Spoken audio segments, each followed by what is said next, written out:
Баршаңызға қайырлы күн. Сіздермен бірге Гүлмира. Каналыма қош келдіңіздер. Бүгін сіздермен бірге қыстық свежий салат жасайтын боламыз.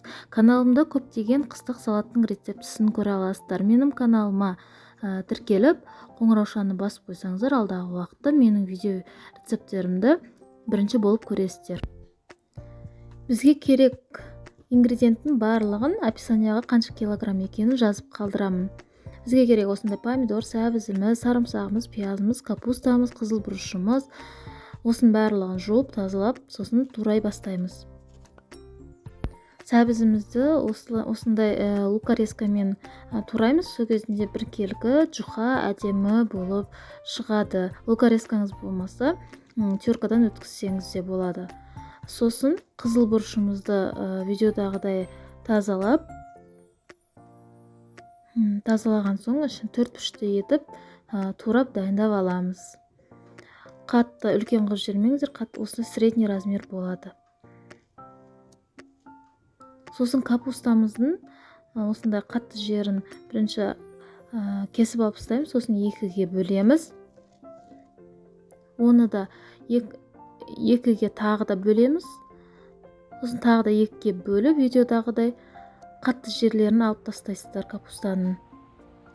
4-3 етіп, видеодағы көрсетілгендей турап дайындап аламыз.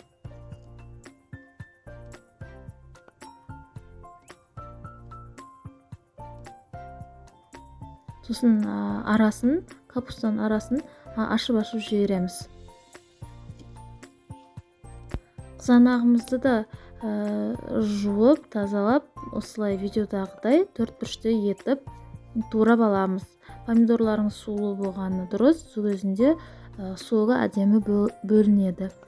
Енді сарымсағымызды осылай видеодағыдай турап дайындап аламыз. Қазанымыздың астын жағып, бір кесе майымызды құямыз. Май қызыған соң турап алған пиязымызды қосамыз. Бұл жерде ескертетін жағдай, бәрін слой-слой қылып қойып шығамыз. Араластырмаймыз. Сәбізімізді бір келкі жайып жібереміз. Сосын қызыл бұрышымызды да салып, араластырмаймыз. Осылай бір келкі қылып саламыз. Бетін тегістеп. Сосын мен осында ащы бұрышымды салып жіберемін. Сосын осының үстіне туралған капустамызды саламыз.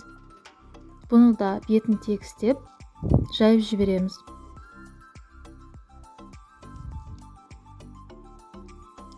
Туралған қызанақтарымызды саламыз. Бұны да бір тегіс қып, жайып жібереміз.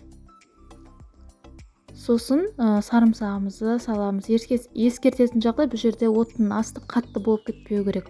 Жай отта пісу керек. Сосын татымына қарай тұзымызды себеміз. Мен сосын құм шекерге қосамын. Сол кезінде помидордың қышқылдығын алатын болады. Бір әдемі тәтті дәм беріп тұрады. Сосын лавровый листімізді саламыз. Помидордың астына салып жүрсеңіздер болады. Сосын менде пекинский капустаның жапырағы болған соң, осының қатты жерін алып тастап, майдалап, турап қосамыз. Бетін ауа өткізбейтіндей жауып қоямыз. Баяу отта 30-40 минуттай піседі. Неке суығы өзі әдемі бөлініп шығады.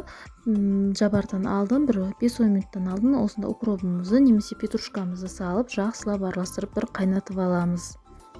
Осы кезде тұзын, дәмін бәрін көрсеңіздер болады. Тұзы аз болса тұз қосып, тағы бір қайнатып жібересіздер. Келесі банкілерімізді дайындаймыз. Стерилизациядан өткіземіз газге қойып.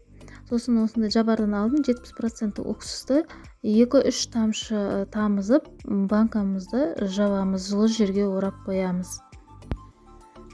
Менде осы рецептпен 8 литр шықты.